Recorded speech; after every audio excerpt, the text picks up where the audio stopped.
Campbell Street in Makanda, formerly Grahamstown, located in the heart of South Africa's Eastern Cape, is a street with a long and storied history.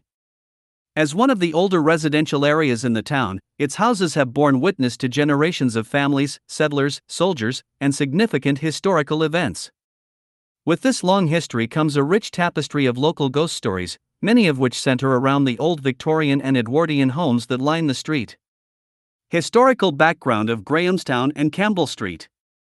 Founded in 1812 as a military outpost by Colonel John Graham, Grahamstown, Makanda, played a key role in the frontier wars between the British settlers and the Xhosa people. The town grew as British settlers arrived in 1820, and many of the original houses, especially in areas like Campbell Street, were built by these settlers. The architecture of the street reflects the town's colonial past, with many of the homes boasting Victorian and Edwardian features, wide verandas, sash windows, and steep roofs. These homes have passed through many hands over the centuries, and with such deep history, it is no wonder that stories of hauntings and ghostly apparitions abound. Local legend holds that many of the town's older houses, especially those in and around Campbell Street, are haunted by the spirits of former residents, soldiers, and even servants who met untimely or tragic ends. These ghost stories have been passed down through generations, whispered over late-night fires or retold during quiet evenings. Let's delve deeper into some of the most famous hauntings associated with the houses on Campbell Street. 1. The Victorian Lady of Number 23, Campbell Street. Perhaps the most well-known ghost story from Campbell Street centers around the house at number 23. This stately Victorian home, with its grand bay windows and ivy-covered brick walls, was once the residence of a British officer and his wife in the mid-1800s.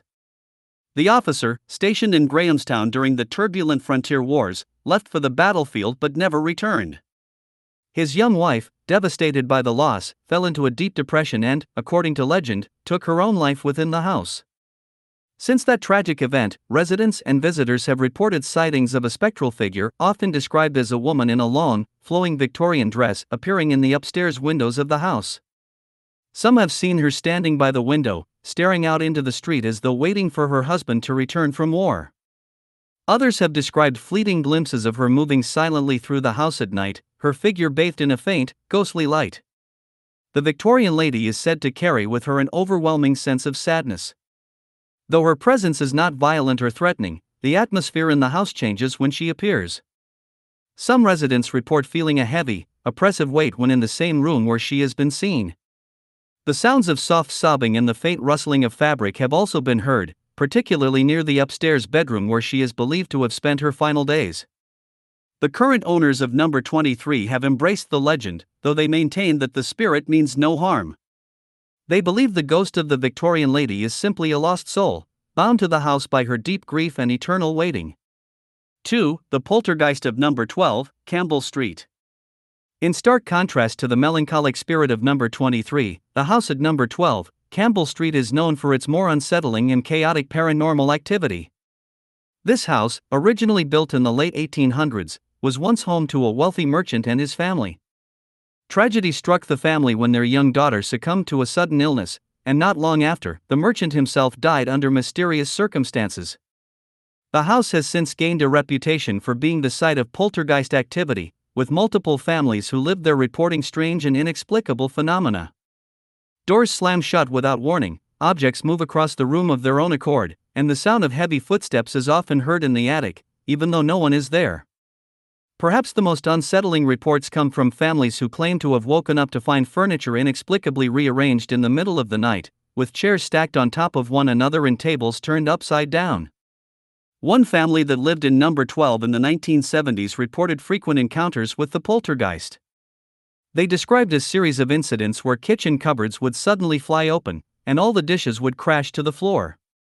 On one occasion, the family's pet dog refused to enter the house, barking incessantly at an empty corner of the living room. These events became so frequent that the family eventually moved out, unable to cope with the constant disturbances. Many locals believe that the poltergeist activity is the result of unresolved grief or anger tied to the tragedies that befell the original owners of the house. Some speculate that the young daughter's restless spirit may be responsible, as her death at such a young age left a sorrowful mark on the home. 3. The footsteps in number 7, Campbell Street. Number 7, Campbell Street, a modest home compared to some of the larger Victorian houses on the street, has its own eerie legend. In the early 1900s, the house was home to a prominent family that employed several servants. One of these servants, a man in his 30s, died unexpectedly under mysterious circumstances. There are conflicting accounts of his death. Some say he was murdered, while others believe he died of natural causes, but whatever the truth, his death seems to have left a lasting presence in the house. To this day, residents of number 7 report hearing the unmistakable sound of footsteps moving up and down the hallway, particularly in the dead of night. The footsteps are slow and deliberate, as though someone is pacing back and forth. Some residents have described the footsteps as sounding heavy, as if a large man were walking through the house, but upon investigation, no one is ever there. The most unnerving aspect of the haunting is that the footsteps seem to follow a specific path, one that leads from the back of the house, where the servants' quarters were located, to the main living area. Some believe that the ghost is the spirit of the servant, continuing his daily routine even after death. Others speculate that his restless spirit is tied to the mystery surrounding his untimely demise, unable to find peace. While the ghost of number 7 does not interact with the living in any direct way, his presence is enough to unsettle those who have heard the eerie sound of his footsteps echoing through the house late at night. 4. The Unseen Child of number 30, Campbell Street. Number 30, Campbell Street has a haunting story that is both tragic and poignant. In the early 20th century, the house was occupied by a large family with several children. One of the children, a young boy, drowned in a nearby river while playing with his siblings. His death was a devastating blow to the family, and it is said that his spirit still lingers in the house, particularly in the upstairs rooms where the children once played. Visitors and residents of number 30 have reported hearing the sound of children's laughter coming from empty rooms, as well as the sound of small footsteps running up and down the stairs. On several occasions, toys that had been left in the attic or in the children's old bedrooms were found scattered around the house, as though someone had been playing with them during the night. One of the most chilling stories comes from a former resident who described feeling a small hand tugging on her skirt while she was in the kitchen, only to turn around and find no one there. The unseen child seems to be playful rather than malicious, but his presence serves as a constant reminder of the family's tragic loss. 5. The Apparition at number 45, Campbell Street. The house at number 45, Campbell Street is one of the grander homes on the street, built in the early 1900s for a prominent doctor. The doctor, who was well known and respected in the community, met a tragic end when he contracted a deadly illness while caring for a patient. His sudden death shocked the town, and many believe that his spirit has never truly left the house. Over the years, multiple residents of number 45 have reported sightings of a tall, shadowy figure standing at the end of the hallway or near the front door. The figure is often seen wearing a long coat, which many believe is the doctor's overcoat. The apparition is typically seen in the late evening or early morning hours and is known to disappear when approached.